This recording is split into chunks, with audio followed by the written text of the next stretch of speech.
let's just plunge straight into some book reviews. This one we're going to start with is called The Last Thing to Burn by Will Dean. This comes to us from Hachette. Now, I'll get this in the right spot for me cameras.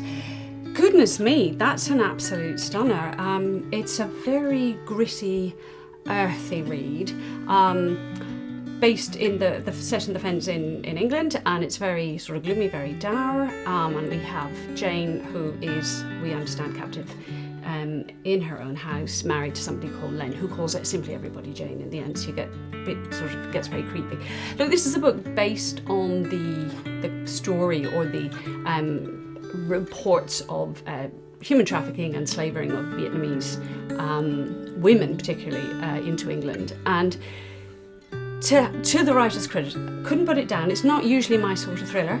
Couldn't put the thing down. I just had to know if my girls were going to get out in the end, particularly the Jane of the main story. And to the credit of this author, he does not in any way give any credence or any extra time to a very unpleasant abuser.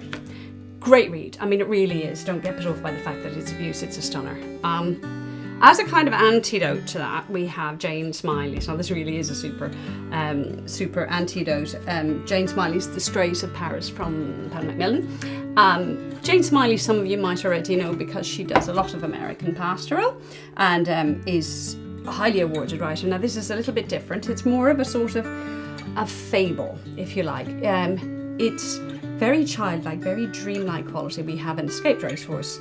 We have a dog that has belonged to a kind of a street person, a couple of ducks, and these are all our protagonists, as well as a young child. And it has a sort of ethereal quality, very implausible in places, but I think that's what kind of brings us away from, we're not trying to write about reality, we're trying to write about the best side of humans and what it would be like if, sort of an idealised, if we could have racehorses sleeping in our living room. I really did enjoy it. Very suitable also for a slightly younger reader. I mean, I would confidently give that to an animal-loving 10 or 11-year-old. There's absolutely nothing worrying, and the language is simple, straightforward, gorgeous fairy tale sort of story. Third up, now this one, oh god, yes, this one's getting quite a few reviews already. The Imitator by Rebecca Stafford. Now there's another great book. I've seen reviews in the papers and I must admit I align very much with what the reviewers are saying about it. It's very deft, very nicely written. There isn't a jarring note in this book. It's one of those intelligence spy stories set in World War II, and we have an absolutely stunning character who is one of those people who finds that they have to, coming from a poor background, has to adapt to fit into circumstances. So this chameleon-like quality is very much developed by Stafford throughout this. It's got everything you'd wish for. It just flows. It's effortless. So it's glorious writing. And I think there's no, basically you could sort of like, there's no gore. There's great psychology, a bit of romance, and there's a little bit of hopping from now, or the present of the book, back into when the character was in the field. Absolutely stunning. Great supporting cast as well. Life choices, identity, all of that in there, well explored. Very, very well explored. That's, I was going to do, well, I'll do this one. Right, now we have another one which I have thoroughly enjoyed.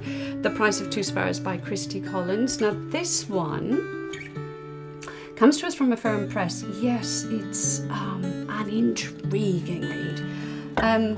I wasn't sure when I picked it up that it was what I was really going to be getting into. So it's about a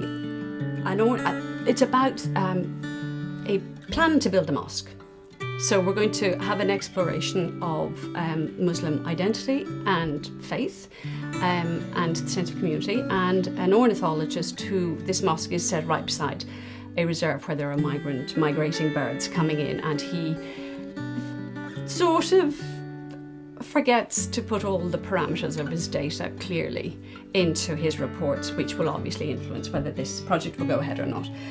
There's something about the writing in this book that turns it into a sort of a shining light in the gloom.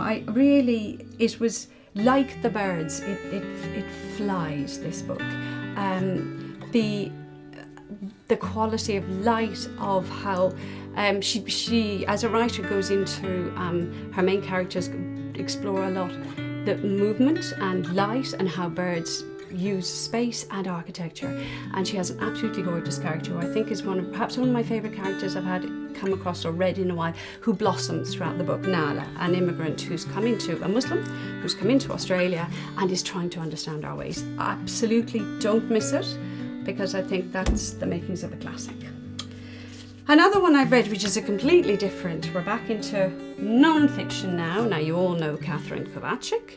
And I haven't reviewed this yet, but there will be an author conversation coming up in the next while. Can't say when, have to have no masks for that. This is non-fiction. So we're set back in the 1930s. It comes to us from Echo Press. And it's an absolute, it's an intriguing peeling back of the layers of history. We're back in 1930s Melbourne, and there have been between the years 1930 and 1935 for young girls aged between 6 and 17. So that's a bit sort of, it's real, but it's always hard, who have been murdered. And it's the first exploration into kind of the idea of a serial killer. It's fascinating to watch how the police procedure happens, because Kovacic is very, very meticulous in telling us what was thought and why they then did the next thing and what they got wrong. She's terribly fair to the police. There's no judgment. It's just very factual, but my goodness, it reads like a novel. I was intrigued to the extent that when we were on holidays, we went to Tarwin Lower Graveyard to find the grave of little Evelyn, was it? I think Ethel Belshaw, who died. She was one of the victims, and that was a wonderful moment. So keep your eye out for that one. It's definitely worth the read. And you get a picture of Melbourne community, how people look out for each other, how they know everybody's business. That was intriguing back in the 1930s. So it was a historical document. Absolutely fantastic. And one more non-fiction that I read. So this is Summertime by Danielle Sellermeyer. So this one comes to us from Penguin. Okay, so we're going to be dealing with and we've had a lot of this kind of literature about the bush, about bushfires, about the horrors of last year. This is really a meditation. Sellermeyer is a philosopher. So we get a more thoughtful, observant expose on how we see ourselves in the world, how we view the natural world, what we observe about it. And she does that with immense lyricism without necessarily being sentimental. I think she's a very lyrical writer. And she doesn't preach, she just questions her own way of looking at the world, her own idea of ownership, our idea of ownership of this natural world, how we plunder it and all that.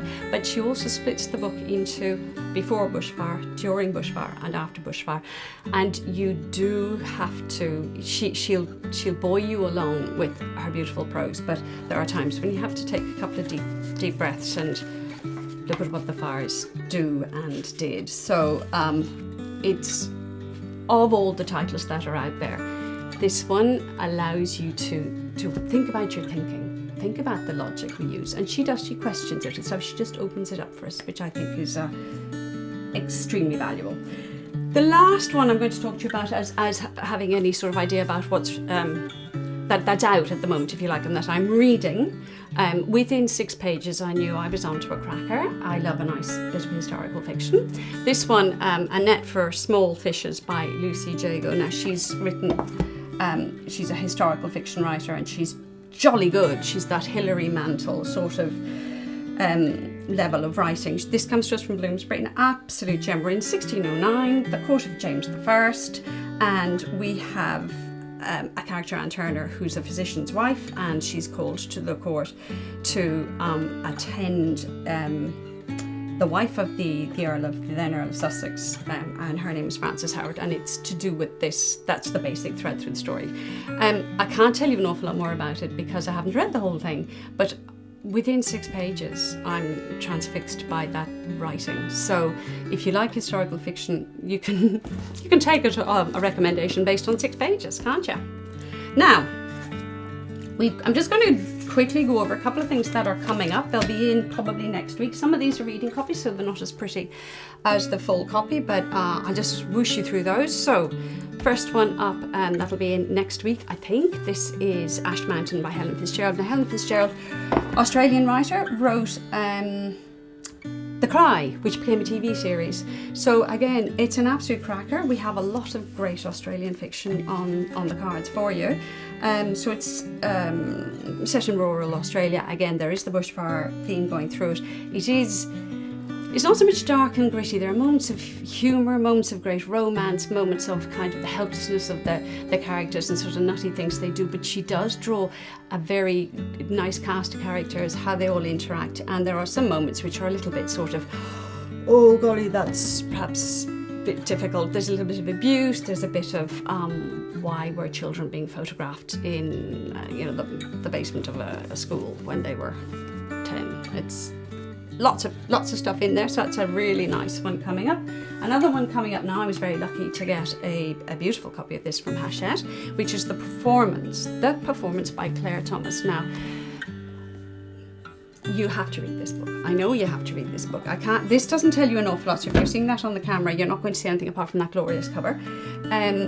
Within seconds, this is February as well, so it'll be in next week.